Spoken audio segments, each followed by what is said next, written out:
What's going on, everybody? Now, when I have the extra in there, it's going to be a good day. So recently, I finished Metal Gear Solid 4 Guns of the Patriots to completion on RPCS 3 on my ROG Ally. And I just wanted to share my experiences about this specific title that a lot of people weren't able to play in the past and wanted to play so bad, just like me. But recently, I managed to finish MGS4 with the game looking and playing exactly as originally intended. There were no graphical patches involved or any kind of sacrifices made to make the game play better or look any worse. There were specific patches included, but it's only to get the game up and running for a very long time with minimal crashes. Now, while playing Metal Gear Solid 4, I have had a lot of crashes, only because it was during my learning curve on exactly how to play this game without crashes. If you don't want any crashes with Metal Gear Solid 4, all you'll have to do is upgrade the game to version 2.0. You can most likely find the updated Metal Gear Solid 4 patch online if you search it on Google, and that's exactly what I did. I downloaded the patch, installed it, and then you'll get the access and opportunity to patch the game with the no crash fix patch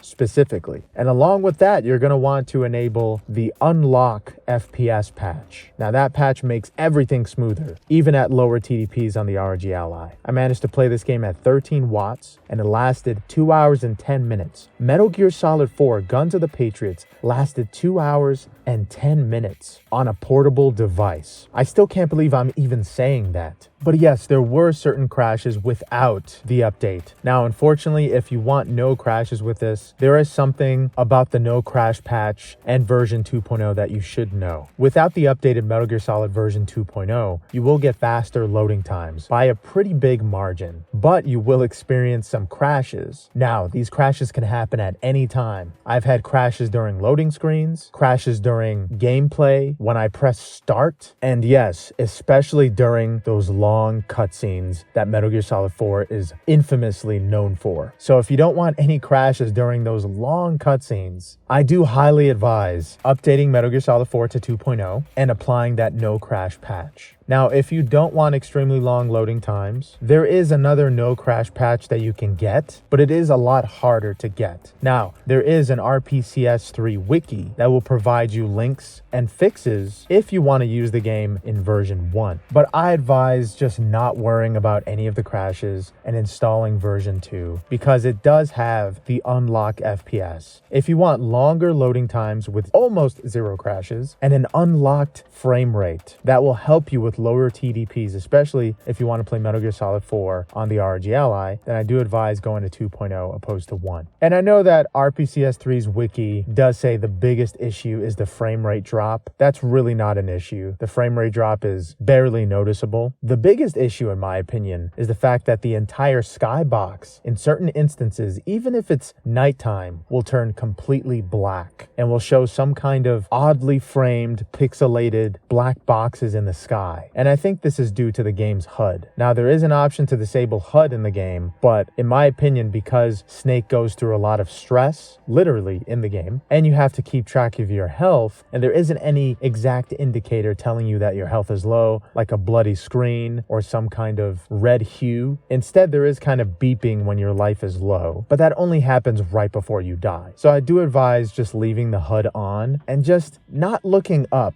like that Netflix special says to do, just so you can ignore those awkward black pixelated boxes in the sky. And luckily, this graphical glitch doesn't happen during cutscenes, not that I was aware of. And there are a shit ton of cutscenes in Metal Gear Solid 4. I counted about 6 hours worth of cutscenes. And it's not as bad as I remembered. I remember hearing a rumor that there's going to be 20 hours of cutscenes in Metal Gear Solid 4. Now, they're probably right when you factor in the codex conversations, but in terms of just cutscenes alone, they're probably just 6 hours worth. And that is still a lot for any average gamer. But you will enjoy every single bit of these cutscenes because they are done masterfully well. Hideo Kojima did make this game, but it's not like Death Stranding where the cutscenes is just random people talking about random things. things. Well, to a certain point. But Metal Gear Solid 4's cutscenes have some of the best choreography, dialogue, and visuals that you will ever experience in any video game, period. Playing this title again makes me realize that Metal Gear Solid 4 is the best that we're gonna get with any game in the future at any point in terms of cutscenes, storyline, and just characterization. Snake's portrayal made me realize that Snake, specifically Solid Snake and Naked Snake, are probably the best video game characters to ever be portrayed in any kind of digital media. Thanks to David Hayter's voice acting, and everybody in the cast in Metal Gear Solid 4 did such an incredible job. But yes, there are a lot of cutscenes in Metal Gear Solid 4, so you have to keep that in mind before getting into this title. But if you don't mind cutscenes, if you like playing your video games with some popcorn on the side, then Metal Gear Solid 4 is just the game for you. But specifically, you can skip all the cutscenes if you want. And I know a lot of people do want to know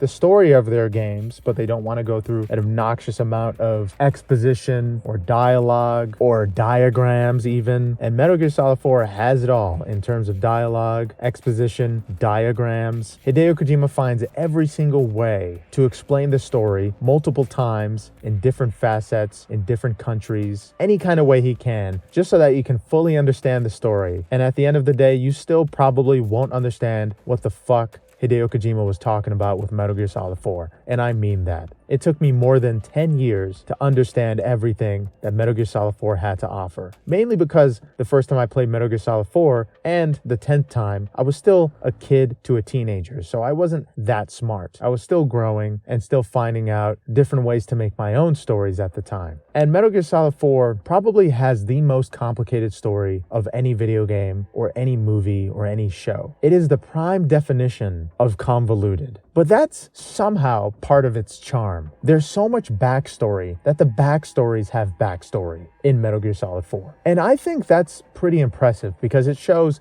the amount of work, time, and attention to detail that the director and developers put into Metal Gear Solid 4, to the point of absurdity, to the point you're asking yourself, why would they put this here? Who would even look here? You would. The person who's just trying to find any kind of small crumb of detail to make them that much more immersed in a video game. And Metal Gear Solid 4 is the most immersive game I've played in a very long time. Even though it has 6 to maybe even 8 hours of cutscenes, yeah, I changed up the number on you, I was still 110% invested in this title, and I just wouldn't put it down. There were things I had to do, but because I could finally play this game handheld, with around 40 to 60 FPS, I was entranced, engrossed, and just completely immersed in this title. More than I ever have with anything else. I finished it in 3 days, and it only took 12 hours. I thought Metal Gear Solid 4 was 15 hours long. I guess since I was a kid, I didn't really know how to do a lot of things in terms of figuring out what function does what in this title. But everything this time around was kind of easy. Even the last boss, which I always had a tough time with, was kind of a walk in the park for me. And I sort of beat the last boss by mistake. But I found the learning curve of Metal Gear Solid 4 to be among the best, even though they cut that learning curve short sometimes with their extended amount of cutscenes. I still found the cutscenes to be supplemental to the plot, the gameplay, and just the world around you in Metal Gear Solid 4. But it's just so surreal that I was actually able to finish this game on a handheld device. And that fact can't be overstated enough. But yes, in order to play this game with minimal issues and with minimal graphic issues, all you have to do is update it to 2.0 and enable those patches that I mentioned earlier. The no FPS and no crash patch. All those other patches are for if you want to upscale it to 4K or something, and you want the best performance without the cutscenes jittering in and out because the aspect ratio is off. And there are avenues to get that Metal Gear Solid 4 patch. Now, of course, naturally, I can't provide it to you because there's some sort of gray area with emulating a title. But